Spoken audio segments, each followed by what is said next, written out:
I'm going to preview the 4 seed UConn versus the 5 seed Miami, Florida. Final Four men's basketball game, and it'll take place on Saturday at 7:49 Central Time on CBS. And I didn't see Miami, Florida going this far. And I kind of knew UConn would. But Miami, Florida, I thought they would lose in the first round or first weekend. Nope, they proved me wrong. What are some players that keep an eye on from Miami, Florida? Isaiah Wong, 16.2 points per game, 4.4 or rebounds per game, 3.2 assists per game, 2.1 turnovers per game, 1.4 steals per game, 1.8 fouls per game, 38.1% from the 3-point line, 84.1% from the free throw line.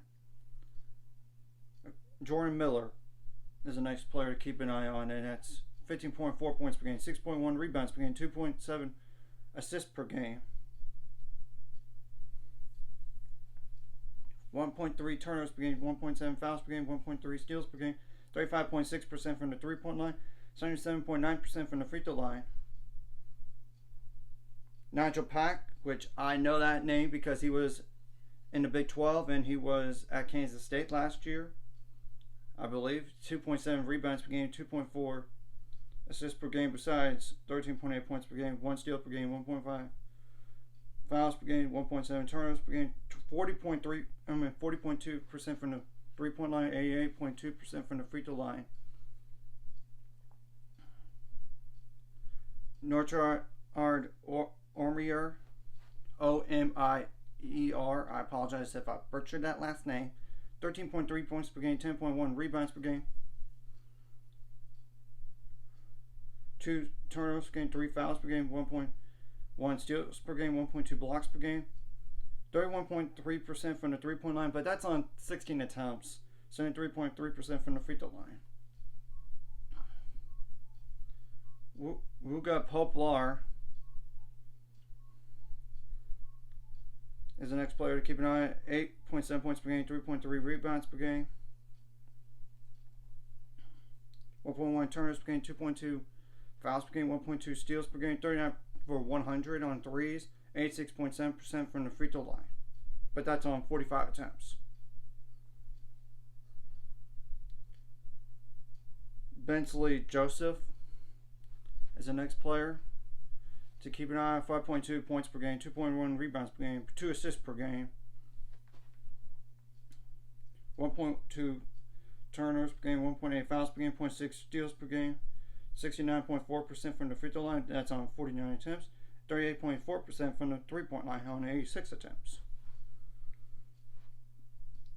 Harlan Beverly is the next player to keep an eye on. 3.4 points per game,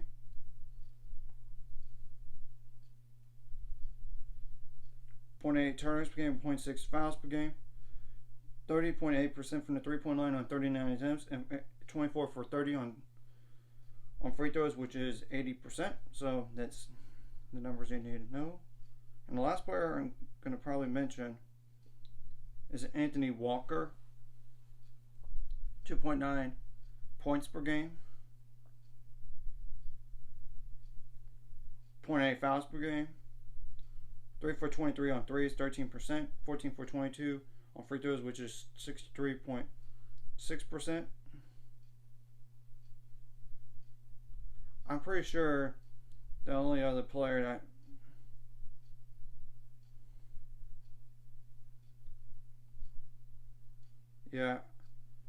I'm not going to mention AJ Casey because he only played 3 minutes last game, but I'm going to mention him anyway. He played in 28 games this year. 1 point per game, 0.8 fouls per game, 1 for 10 on threes, 8 for 12 on free throws, 0.8 fouls per game. So after that, that's the most of the players. Now for UConn side of things, they've been on a tear. They've won at least by 15 points every round up to this point.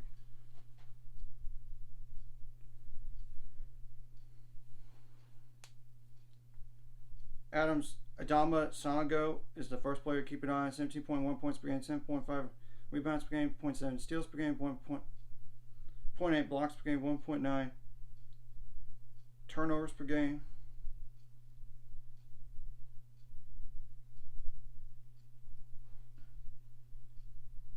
2.7 fouls per game, 17 for 49 on threes, 34.7%, 77.6% from the free throw line, 0.8 blocks per game, of course, too. Now Jordan Hawkins is the next player, 16.3 points per game, 3.8 rebounds per game,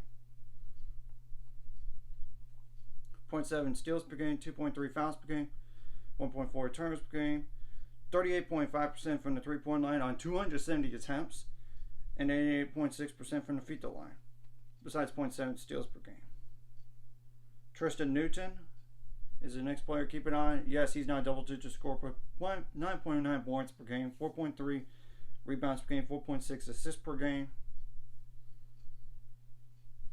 2.3 turnovers per game, 2.1 fouls per game, 1.1 steals per game, 36.8% from the three-point line, 40.8% from the free throw line. So that's Alex Caravan, 9.5 points per game, 4.4 rebounds per game,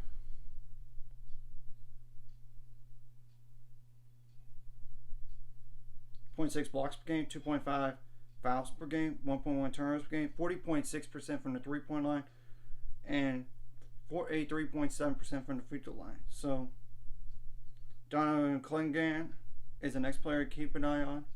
7.1 points per game, 5.7 rebounds per game. He's 7'2", 265 pounds. So he does have some height on him. 1.8 blocks per game, 1.9 fouls per game, 1.1 turnovers per game. 0 for 1 on threes. 52.3% from the free throw line on 86 attempts. So he's a hack-a-shack if you have to. Andre Jackson Jr., 6.8 points per game, 6.4 rebounds per game, 4.7 assists per game, 1 steal per game, 2.8 fouls per game, 2 turnovers per game, 28.4% from the three-point line on 88 attempts, 65.2% from the free throw line. Joey Calcaterra is the next player to keep an eye on. 5.8 points per game, first of all.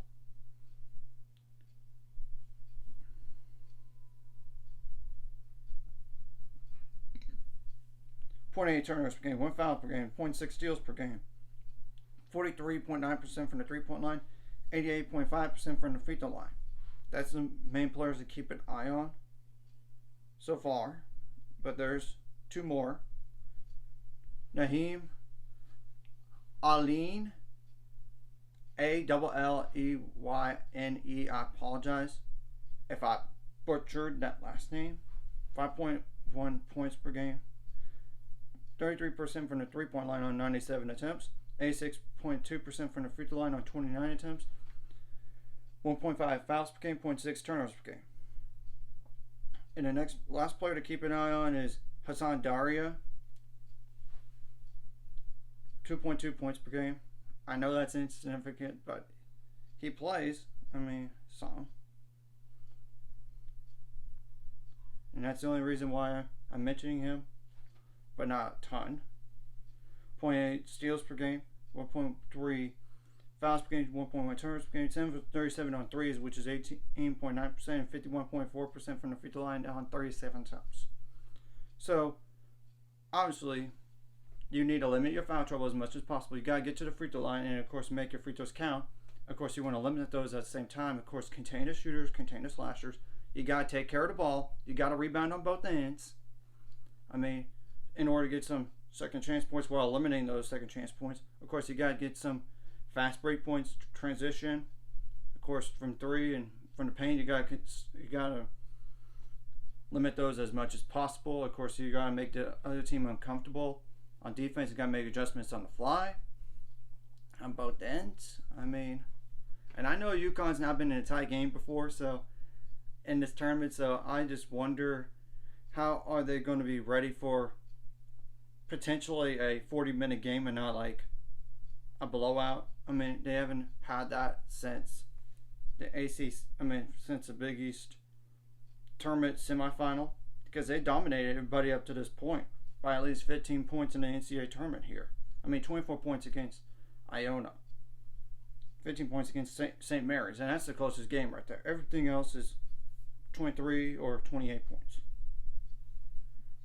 But you get what I'm saying. Of course, you can't go in this game intimidated by each other. You made it this far. You have nothing to lose. You got to come out with energy for both teams here. You got to fight. You got to fight hard in this game and try to get yourself to a national title, if possible. So it's going to be an interesting game with Miami, Florida. I mean, they're both somewhat similar. Of course, you got to contain the best players for both these teams as much as possible while eliminating those role players. Because those role players can't come up huge in games like this. And I know one thing: the Miami, Florida coach was in a Final Four before